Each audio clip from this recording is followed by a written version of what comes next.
Gracias por estar aquí. Bienvenidos sean todos. Esta noche tenemos la presentación del señor Edgar Lascano Corrales. Edgar es ingeniero comercial, diplomado en gestión estratégica en el Instituto de Empresas, programa de alta gerencia INCAE, Accredited Harvard Program for South America. Ha sido invitado como profesor visitante en programas de posgrado y maestría en UTE, Universidad de Indoamérica, Universidad Israel, y Escuela Politécnica Nacional. Tiene experiencia en más de 40 consultorías de organizaciones públicas y privadas en 3 países. En la actualidad se encuentra investigando sobre praxeología, tiempo, aprendizaje y solución de problemas en 16 países de Latinoamérica. Es autor del primer test de comportamiento económico de personas y equipos del mundo. Presidente de la Asociación de Graduados de INCAE 2009. General de Logística, consultores desde el 2006. Con esto le damos la bienvenida a Edgar Lascano. Edgar, bienvenido. Gracias, Vilma. Buenas tardes o buenas noches con todos. Gracias, por cierto, Wilmer. Gracias a ACL por esta invitación. La intención de este espacio que vamos a compartir es comentarles sobre algo que no ha estado suficientemente conocido, sin embargo, de que ya tiene más de 100 años de investigación. Es una parte del área económica que a veces no necesariamente se ha popularizado, porque sí, de hecho pertenece, algunos investigadores dicen que pertenece a un grupo exclusivo de investigadores, de científicos, de ejecutivos, de tomadores de decisiones, que tal como lo dijo Vilma, es el tema de la teoría general de la acción humana económica, denominada praxeología. Desde el punto de vista del comportamiento, nosotros hemos oído muchísimo de la psicología. Hay varios investigadores que tratan de identificar el comportamiento de la gente desde la sociología, desde la antropología. Últimamente, con la popularización del coaching, hemos oído acerca de la ontología, que es básicamente un área del conocimiento no científico, por cierto, no es conocimiento científico, que onto significa alma. Realmente yo no sé cómo podemos nosotros abordar cosas desde el alma que no sea científico, pero tiene otro tipo de conocimientos que son muy valiosos. Pero evidentemente nosotros estamos dentro de un marco que escogimos porque reúne las características de lo que significa todo un tema de legalidad y legitimidad para nosotros saber que vamos por el camino correcto en cuanto a las decisiones que nosotros tomamos para gestión, para emprendimiento, para negociación, para todo tipo de transacción que tenemos o acción o decisión en la economía. Y es por eso que hemos escogido este marco de referencia, la praxeología, que por cierto, les cuento que en el 2018, en 1976, en 1991, en el 2002, en el 2006, las aplicaciones basadas en comportamiento económico fueron galardonadas por premios Nobel. El último, como les decía, es del 2018 del profesor Richard Thaler. Les comento esto porque hoy más que nunca, necesitamos nosotros saber dentro de la nueva economía qué es vigente y qué no. O sea, qué permanece en el tiempo y qué va a permanecer inmutablemente en el tiempo y qué definitivamente no va a estar vigente dentro de lo que va a pasar cuando casi todos los países de Latinoamérica tengamos que salir a una realidad que va a ser totalmente diferente, compleja, y en donde muchos sectores emergerán y otros lamentablemente tendrán que morir. Entonces, cuando Wilmer me invitó a este tema, sí me pareció pertinente comentarles acerca de qué tan vigente es la teoría general de la acción humana, que por cierto es considerado una de sus axiomas o una de sus leyes. ¿Qué es un axioma? Es una verdad irrefutable. ¿Por qué es irrefutable? Porque si alguno de ustedes la refuta, dice la ley, lo está corroborando. Voy a dar un ejemplo o varios ejemplos durante mi presentación para comentarles cuál es la lógica y por qué eventualmente es una ley que siempre inmutablemente se cumple y que se va a cumplir y que se va a seguir cumpliendo. No se olviden que solamente 3 áreas del conocimiento tienen leyes y es por eso que son galardonados por premios Nobel. La física, la química y la biología y la economía. Hay varias leyes en la economía que siempre se repiten, como les decía, una de ellas es de la acción humana, pero sin más, más que darles una parte teórica o científica, que por cierto fue descubierto dentro de los estudios de PhD que hice hace algunos años. Encontré esta teoría que inmediatamente vi como necesaria y suficiente para desarrollar aplicaciones y desarrollar herramientas que les voy a comentar y que gracias, por cierto, creo que hay algunos compañeros, ex compañeros de la maestría de INCAE que están conectados. Gracias a la red de INCAE, que es una escuela de negocios que está en Costa Rica, ranqueada como número 1 a nivel de Latinoamérica, gracias a ellos pudimos baremar el instrumento que les voy a comentar en 16 países, desde México hasta Argentina, y gracias a eso se han podido publicar varios artículos científicos, tanto en Europa como en América Latina. Voy a comenzar compartiendo mi pantalla sobre este tema para comenzar ya a comentarles acerca de lo que les he comentado. ¿Qué es lo que nos dice la acción humana? ¿Cuál es la lógica de la acción humana según la teoría económica? Si nosotros vemos esto como una especie de reloj, ¿no? Donde aquí está las 12 o las 0 horas, la teoría económica dice que, en primer lugar, el hombre, para actuar económicamente, debe entender, debe sentir claridad en cuanto a lo que es su estado actual. La situación actual. Y esta situación actual inmediatamente le permite identificar o prospectar o proyectar un mejor estado futuro.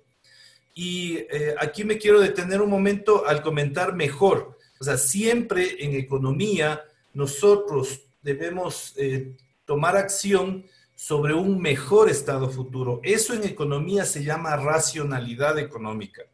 Y si nosotros tomamos acción para autoinfringirnos algo que nos va a hacer daño, que nos va a perjudicar, eso ya no sería acción humana económica, porque eso sería ya una patología que entra dentro del área de otro tipo de ciencias como la psicología.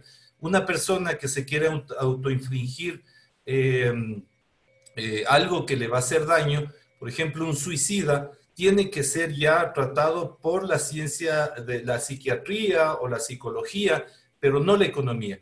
Incluso la base legal de lo que significa competencia perfecta y leyes antimonopolio exigen que todas las empresas generen valor y que por lo que yo pago tengo que generarme un valor, que tiene que ser superior siempre al precio. ¿Por qué? Porque si el precio es superior al valor, estoy fuera del mercado y nadie me va a comprar. Es así de simple. Entonces, sí quiero ser enfático en que racionalidad económica no significa que nosotros tomamos decisiones siempre lógicas o siempre perfectamente lógicas, pero siempre tenemos la intención futura de que lo que compramos o dejamos de hacer, de lo que planificamos o dejamos de planificar, siempre va siempre nos va a dar una mejor expectativa de un estado futuro beneficioso. En tercer lugar, si nosotros ya nos respondemos en dónde estamos y hacia dónde vamos, tenemos que preguntarnos cómo lo vamos a hacer. Entonces entra la tercera etapa de la acción humana económica, que es una conducta deliberada. ¿Y qué significa conducta deliberada? Pues decisiones. ¿Y decisiones sobre qué? Sobre recursos, por lo general. Son recursos financieros, son recursos humanos, son recursos como el tiempo, que a veces es muy escaso y muy valioso.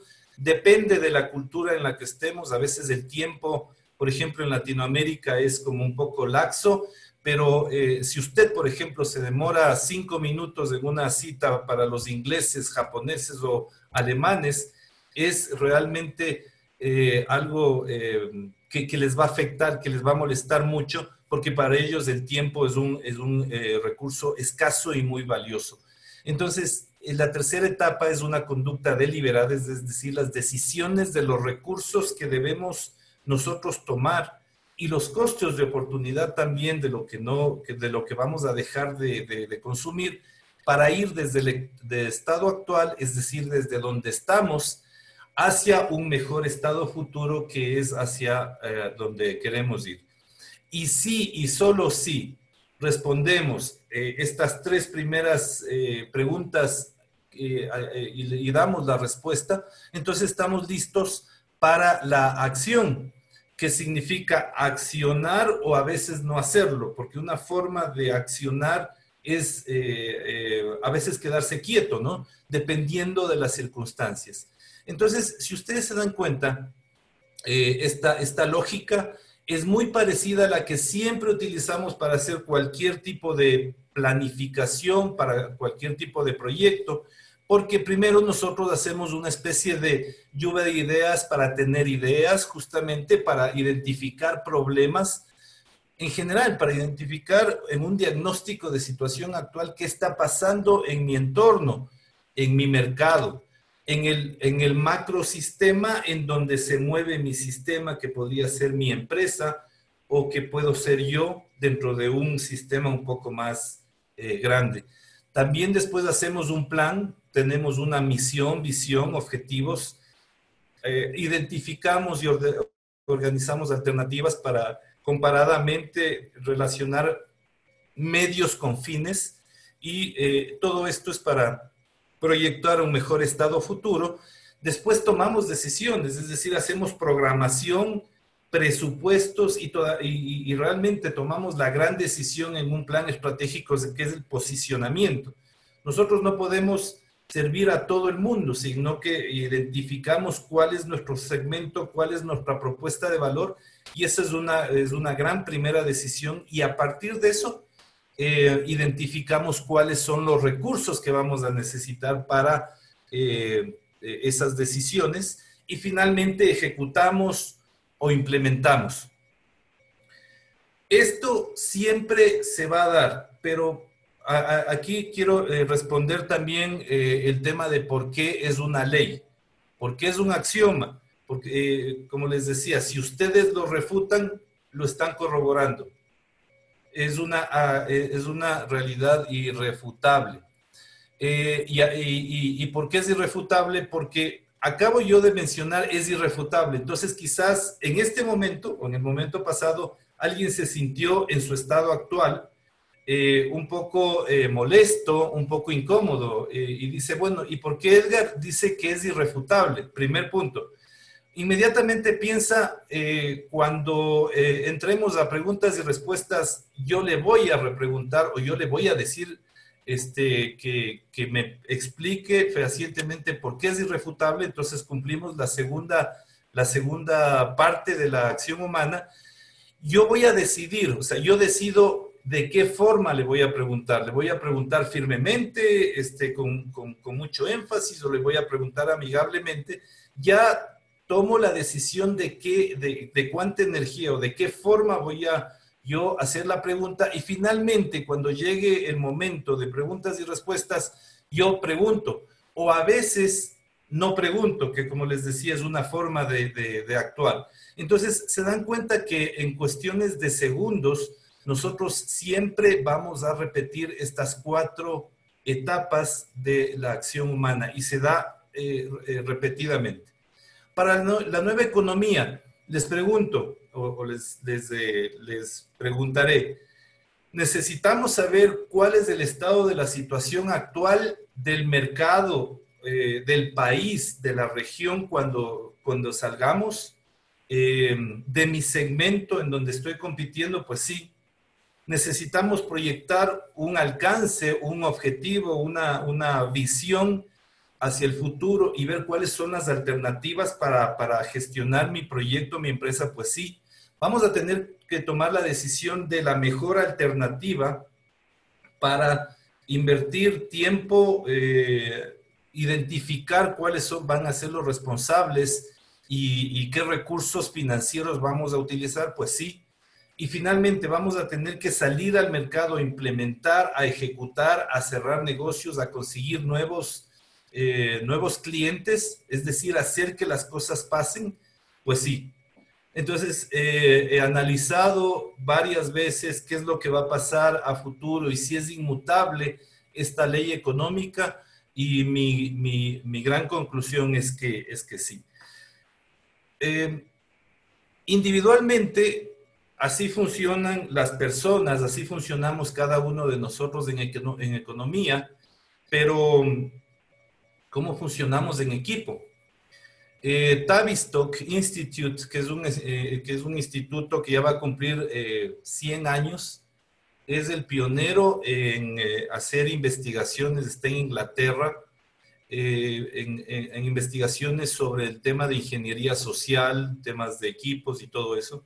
Y ellos identificaron que también paradójicamente estas 4 etapas, pero en equipos. Salomon Asch, un psicólogo social muy famoso, identificó que los individuos por lo general tenemos la tendencia de dejarnos influir por un grupo de personas con los que interactuamos, estamos en comunidad.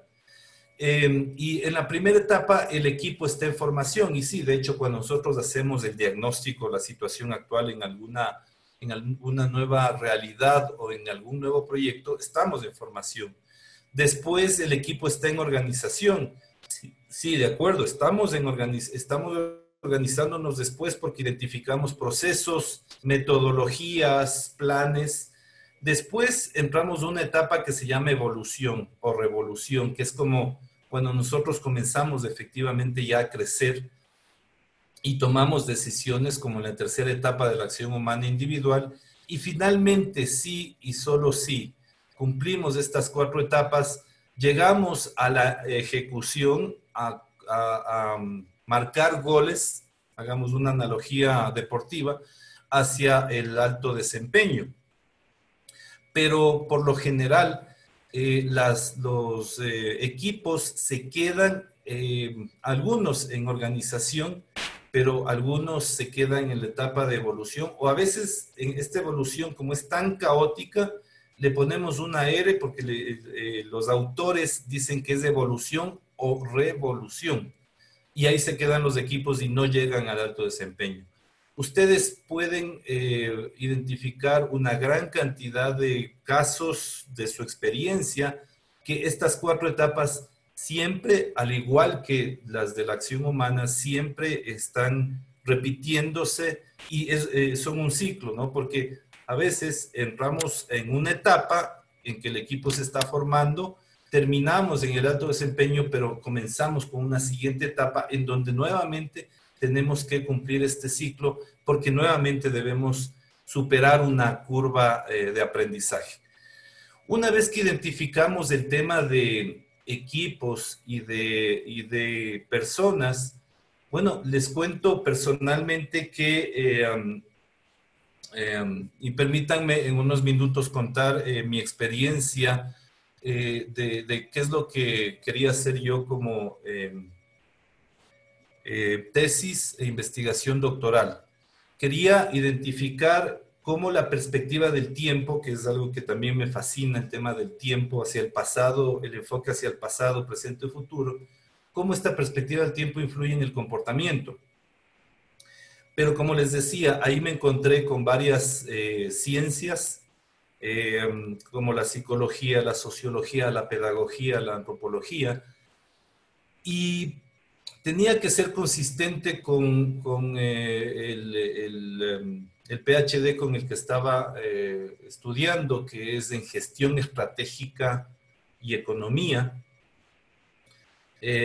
Y ahí encontré un artículo científico de 1975 de un grupo de economistas polacos que ellos recomendaban para futuras investigaciones hacer un test de comportamiento económico.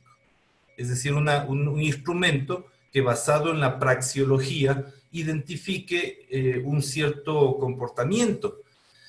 Y ahí rápidamente me di cuenta que en cerca de 2.000 o 3.000 alumnos que he tenido en maestrías y en pregrado y en equipos de ejecutivos, hay personas que son excelentes para darme ideas, son muy innovadoras, para identificar problemas o necesidades del mercado que identifican claramente en un diagnóstico de situación actual en donde estamos. Hay gente, en cambio hay ejecutivos que son muy buenos, incluso se especializan en la parte prospectiva, es decir, en lo que queremos llegar a hacer en el futuro. Hay personas, en cambio, que son muy buenas para tomar decisiones, es decir, para hacer presupuestos, programaciones, para identificar quiénes son las mejores personas para el equipo. Y hay gente que puede cerrar negocios casi intuitivamente, es decir, hacer que las cosas pasen. Dado que después de este artículo científico que encontré, no encontré en los 80s, 90s, inicios del siglo XXI, un test de comportamiento económico. Les cuento que yo ya pasé mi primera cuarentena. Al ver este océano azul, dije, voy a ser la primera persona que pueda completar un test de comportamiento económico, porque había ya la epistemología, habían las teorías y ya teníamos computadoras y el SPSS que nos permitía desarrollar tratamiento estadístico con algo que se llaman matrices, autovectores, cargas factoriales por pregunta y alfa de Cronbach para medir la fiabilidad estadística. Y les cuento que hice una pausa y me lancé durante 8 meses a desarrollar el primer artículo científico de la base epistemológica, primero del test, que fue publicado en Europa, una revista científica muy famosa. Y después el artículo científico sobre el tema del tratamiento estadístico para ver cuál era su fiabilidad estadística en 16 países. Y ahí fue que identificamos o pudimos desarrollar este test que se llama HAT, que es de las siglas de Human Actions Test, el test de la acción humana económica. Y como ustedes ven, este test tiene un eje Y y un eje X. En el eje Y nosotros medimos si usted toma decisiones económicas utilizando más la inteligencia emocional. Por cierto, la base teórica del concepto de inteligencia emocional es de los pioneros, de los profesores Mayer y Salovey, no de Goleman. Les cuento que en la academia, entre los científicos, Goleman es muy mal visto, porque básicamente él ha vendido inteligencia emocional como que fuera autoría de él, y casi no menciona a los profesores Mayer y Salovey, que fueron los que realmente fueron los originales que desarrollaron inteligencia emocional. En el área científica, para nosotros plagiar es robar, es así de simple, por eso somos muy cuidadosos, y cada uno de estos elementos en el artículo científico tiene los autores y el recorrido y la investigación que ellos han hecho durante décadas, muchos de ellos, ¿no? Entonces, en este resultado, yo comparo inteligencia emocional con inteligencia racional, si escogemos uno u otro para tomar decisiones, y si somos más reflexivos que activos. Entonces, si nosotros utilizamos la inteligencia emocional y más la valoración reflexiva, y somos mucho mejores en la primera etapa de en dónde estamos. A ellos les pusimos nombre y apellido y le llamamos innovador descriptor. Si utilizo más la reflexión y la inteligencia racional, soy analista planificador, como el resultado que vemos en este ejemplo. Si utilizo más la inteligencia racional y la acción, soy más estratega decisor. Y si utilizo más la acción y la inteligencia emocional, soy implementador ejecutor.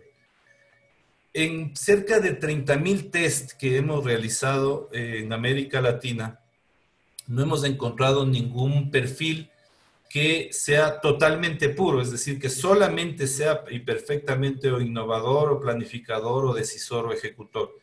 Todos, evidentemente, todos actuamos en la economía y nos preguntamos en dónde estamos, hacia dónde vamos, cómo lo vamos a hacer y hacemos, pero siempre el área en donde yo puedo aportar más como profesional, como emprendedor y dentro de un equipo, es el que tiene mayor área.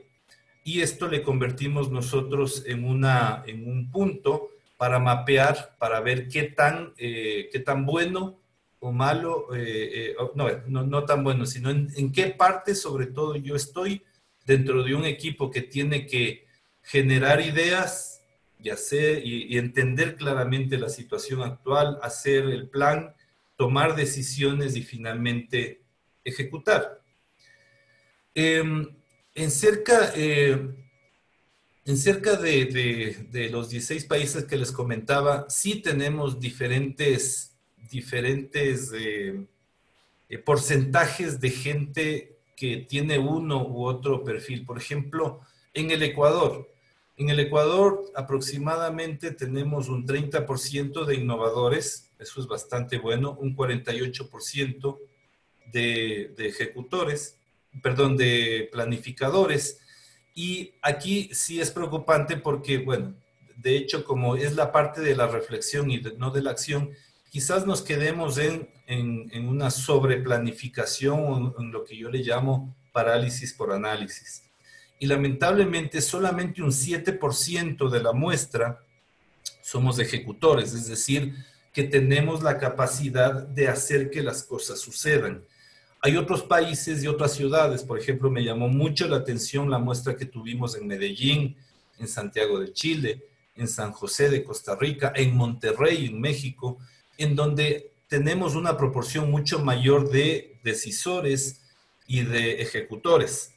Hay gente que innova, hay gente que organiza y planifica, pero sobre todo la dinámica de este tipo de equipos es más hacia la acción. Entonces ahí nos dimos cuenta que el balance de los equipos es fundamental, es prioritario para el alto desempeño. Y siempre me preguntan, bueno, ¿cuál es el mejor perfil para poder gestionar en economía, gestionar en un emprendimiento, gestionar en cualquier tipo de esfuerzo sincronizado de más de 2 personas que puede llamarse en su momento proyecto, emprendimiento o plan? Y siempre, por lo general, yo les comento y comparto este gráfico. Aquí tenemos 4 grandes ejecutivos que leyendo sus perfiles nos hace inferir, porque sí, de hecho, no completaron el test, pero pensamos que tenían este tipo de perfiles. Por ejemplo, un innovador que es conocido a nivel mundial por eso es Steve Jobs. Es el típico innovador, tenía muchísimas ideas, pateó el tablero, pensó fuera de la caja y generó una nueva realidad dentro de lo que significa el mundo de la computación desde los 70s, que es Steve Jobs.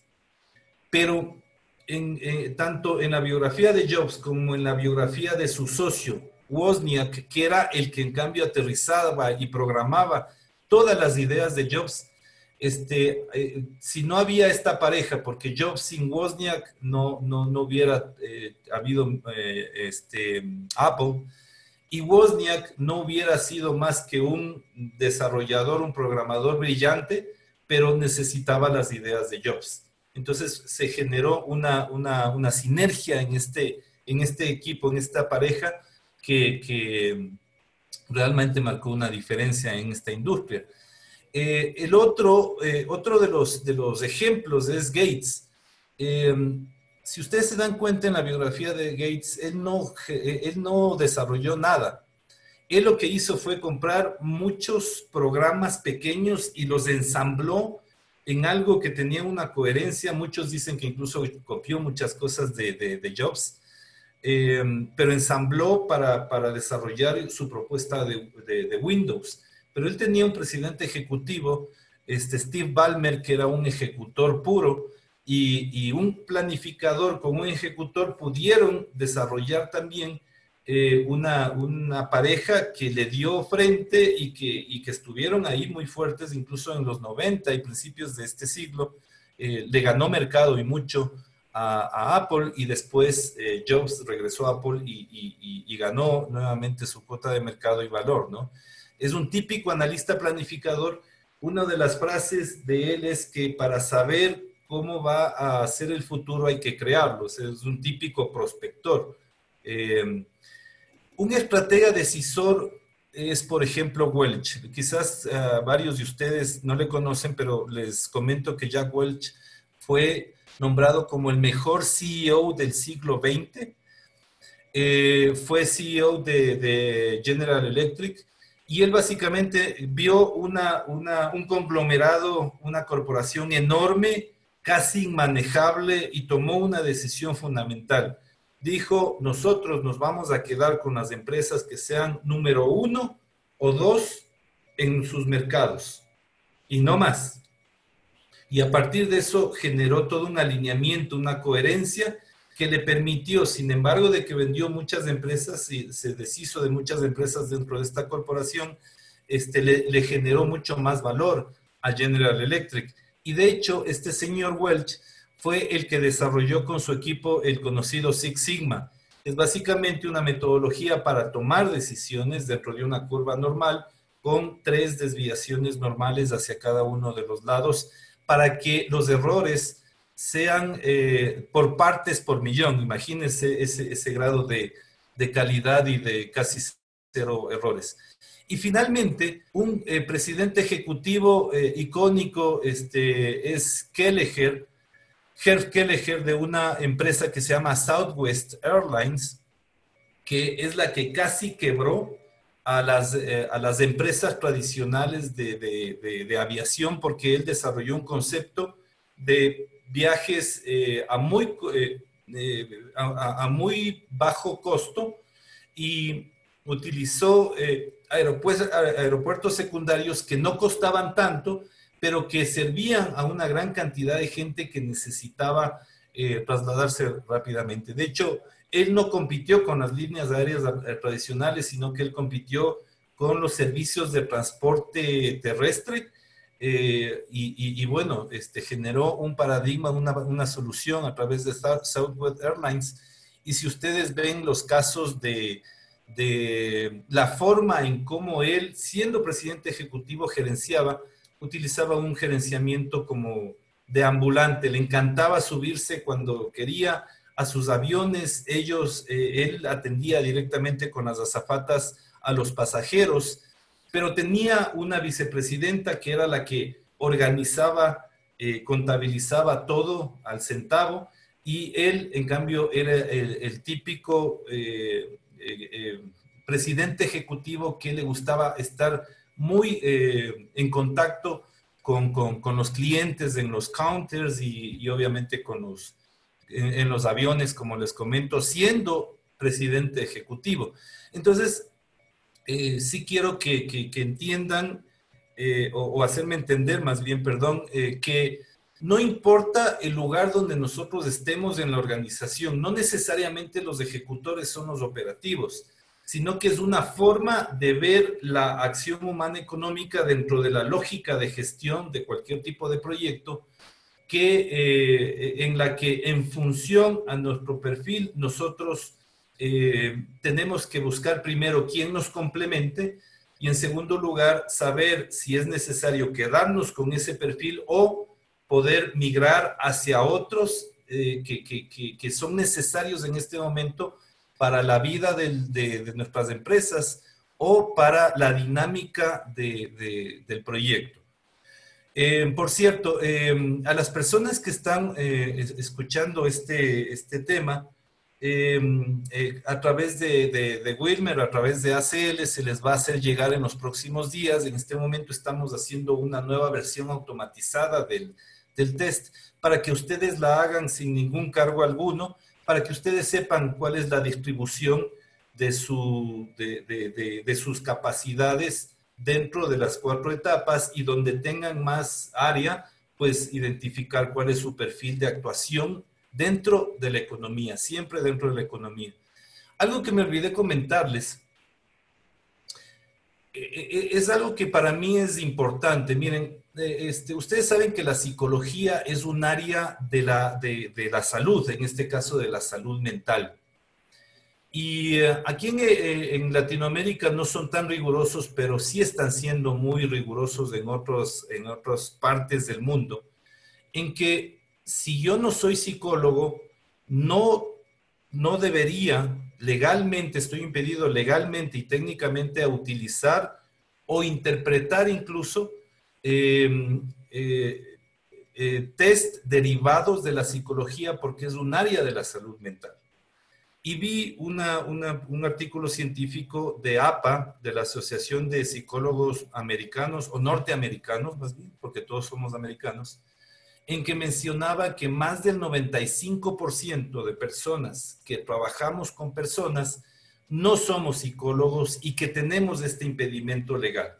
Entonces vi un gran océano azul para que abogados, ingenieros mecánicos, arquitectos, etcétera, todo tipo de profesionales que no son especialistas en psicología, e incluso psicólogos también, porque tengo muy buenos amigos en esta área, puedan utilizar un test de comportamiento económico sin ningún tipo de restricción, y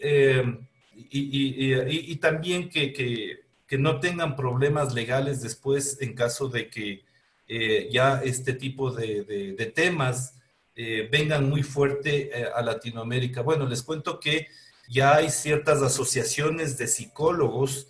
He visto en Argentina, he visto en Chile, he visto en Colombia, he visto en México, he visto en Costa Rica, que ya hay, que las asociaciones de psicólogos ya están alertando e incluso demandando a gente que sin tener bases de conocimiento están tratando de manipular las emociones y el subconsciente de la gente a través de temas que a veces son un poco esotéricos, como la neurociencia, que no está comprobada y que más bien ha sido marketing, u otras cosas como el coaching ontológico, que se va a temas que debería ser más para la vida, pero no, definitivamente no para la gestión y para el tema de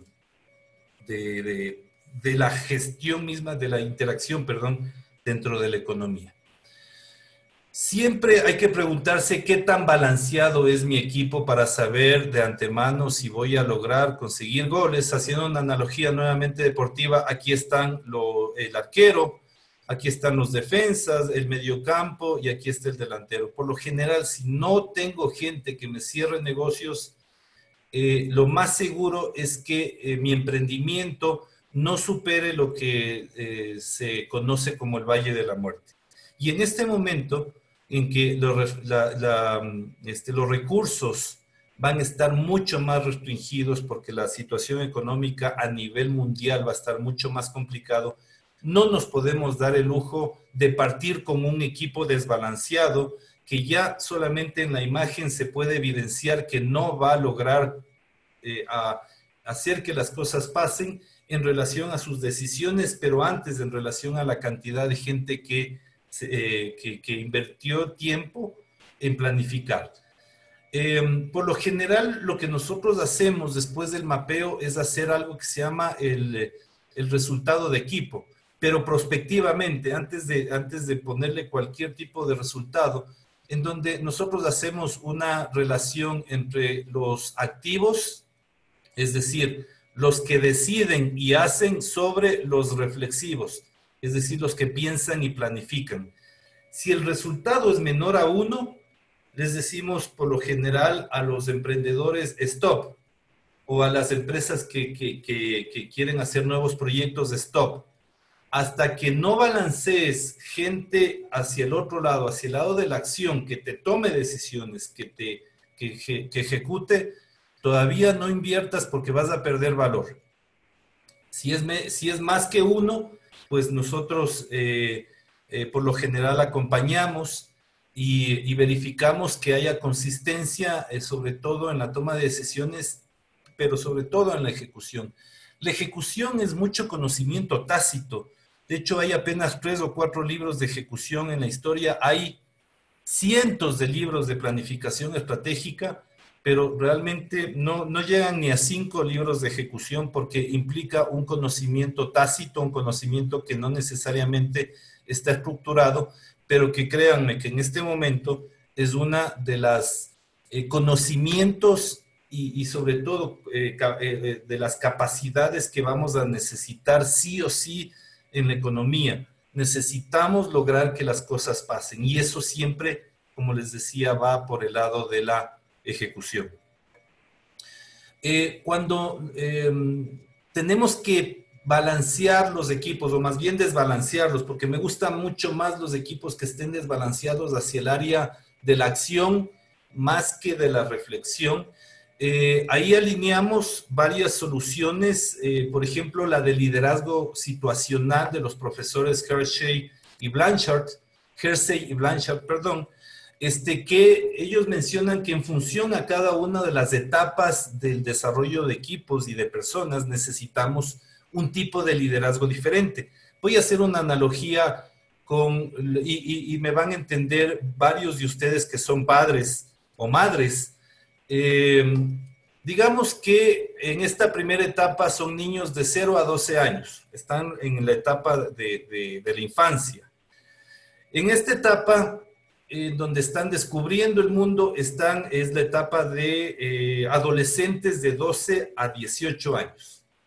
Aquí van a estar en la etapa de evolución en donde toman sus decisiones y la fundamental es cómo voy a ganarme la vida a partir de los 18 años, si voy a trabajar directamente o voy a la universidad a estudiar lo que sea. Vamos a suponer que esta es la etapa de un joven de 18 a 25 años y finalmente esta última etapa es la etapa de una persona de 25 en adelante. Cuando son niños necesitamos darles normas y rutinas. No sé si ustedes compartan conmigo, pero dicen los especialistas en que hay cosas que no son negociables. Por ejemplo, cuando un niño va a comer, tiene que lavarse las manos. Cuando termina su comida, tiene que agradecer y a veces lavar la loza o lavar los platos, como le quieran llamar. Tiene que acostarse a unas horas específicas. En general, tiene que aprender rutinas con nosotros. Y en esa época nosotros tenemos que ser padres directivos. A veces se ha satanizado lo que es un autócrata. Básicamente un autócrata es una persona que ejerce un liderazgo con alto nivel de supervisión. Tenemos que supervisarles mucho a los niños. Es la etapa en donde más les debemos supervisar, pero que no hay mucho espacio para la retroalimentación. O sea, no creo que sea negociable que dejarle que no agradezca o no se lave las manos, a eso me refiero. De igual forma, en la primera etapa de evolución, nosotros debemos ser claros en qué hacer y cómo hacerlo, con qué normas se interactúa en este proyecto, en esta empresa, en este emprendimiento.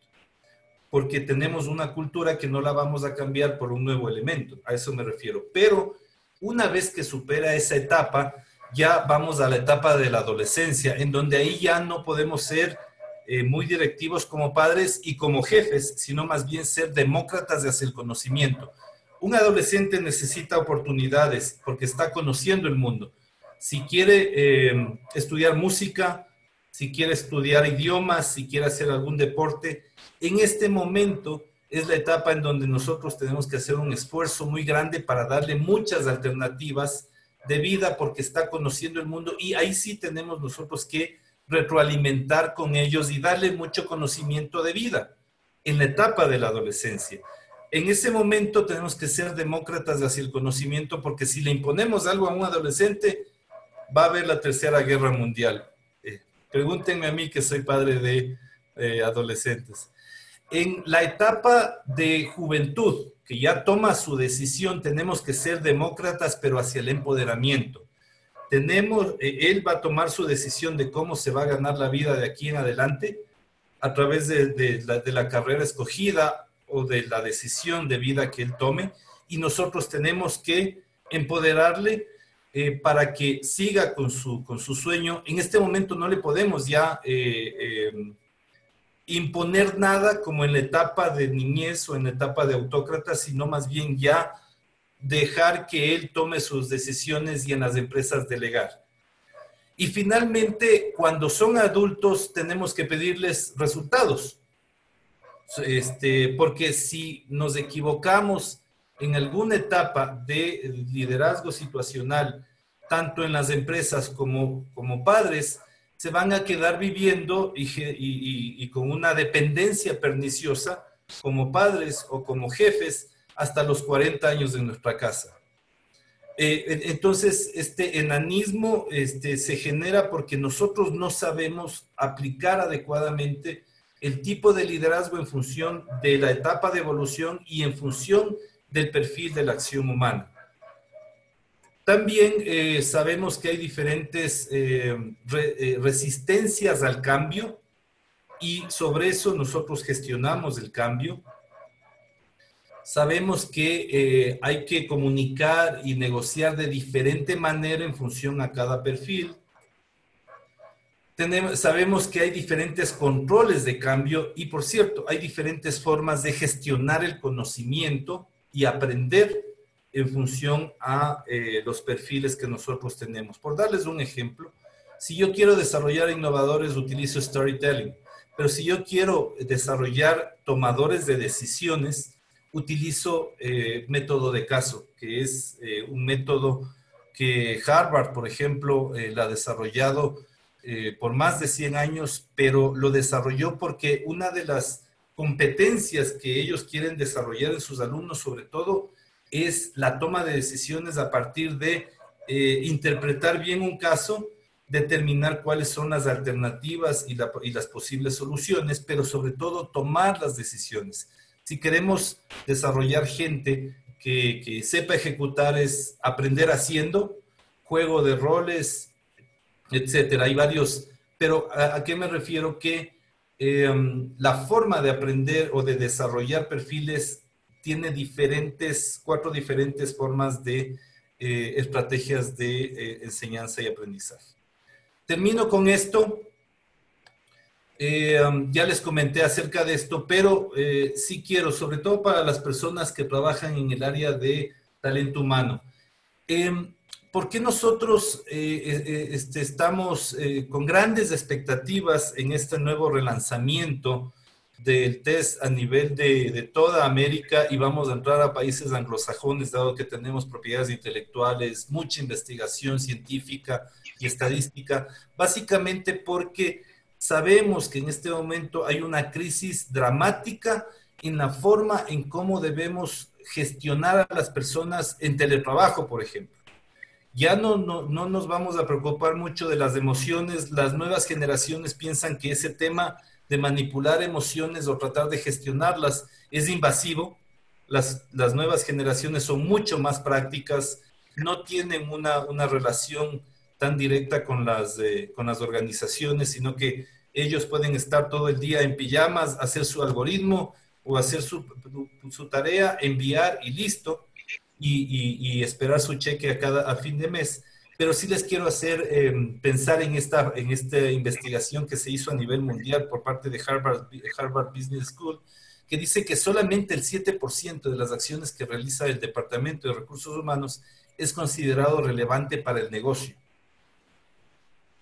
9 de 10 proyectos que si bien es cierto, sus estrategias están bien formuladas, solamente 1 de cada 10 más bien se ejecutan eficazmente. Y sí me gusta mucho porque es muy, pero muy vigente esto que hizo Gallup, que les tomó 2 décadas. Ellos quisieron averiguar cuál es la razón fundamental por la que se logran o no se logran los resultados, y muy por encima de algunas modas como clima, como happiness, cosas que han venido a distorsionar realmente la rigurosidad de lo que es gestión. Muy por encima, la gran conclusión de ellos fue que el factor más importante para lograr resultados es la forma en que el jefe inmediato gestiona las capacidades de los miembros de su equipo. Con esto termino y bueno, nuevamente agradeciéndoles a ustedes por este espacio. Estoy abierto a preguntas, estimada Viviana. Por cierto, ACL les va a hacer llegar una copia de esta presentación y bueno, hemos de coordinar con ACL para enviarles el link para que lo puedan hacer puedan hacer el HAT las personas que lo deseen. Muchas gracias. Muchas gracias, mi querido Edgar. Has inaugurado esta segunda etapa de webinar de ACL con un tema muy, muy interesante. Y tenemos, sí, unas preguntas que te quieren hacer, por favor. Nos dicen, una vez realizado el test, ¿cuál es el siguiente proceso de evaluación? A ver, una vez realizado el test, ¿cuál es el siguiente paso? Y realizar este proceso de evaluación, ¿garantiza que el equipo de trabajo obtenga resultados económicos? Básicamente la garantía es la rigurosidad científica con la que se ha manejado, porque la epistemología utilizada, como les decía, es la teoría general de la acción humana, que es una ley considerada como una ley económica. La psicología, la sociología son muy importantes, pero no tiene leyes, tiene teorías. Entonces, eso es lo primero. Y en segundo lugar, hay algo que se llama la fiabilidad estadística, que determina qué tan bien mide el test, qué tan preciso es. Y nosotros hemos llegado a identificar algo que se llama un alfa de Cronbach. Disculpen que hable con estos palabrejas y términos. El alfa de Cronbach de un promedio de 98.3, es decir, que tenemos un error estadístico de menos del 5%.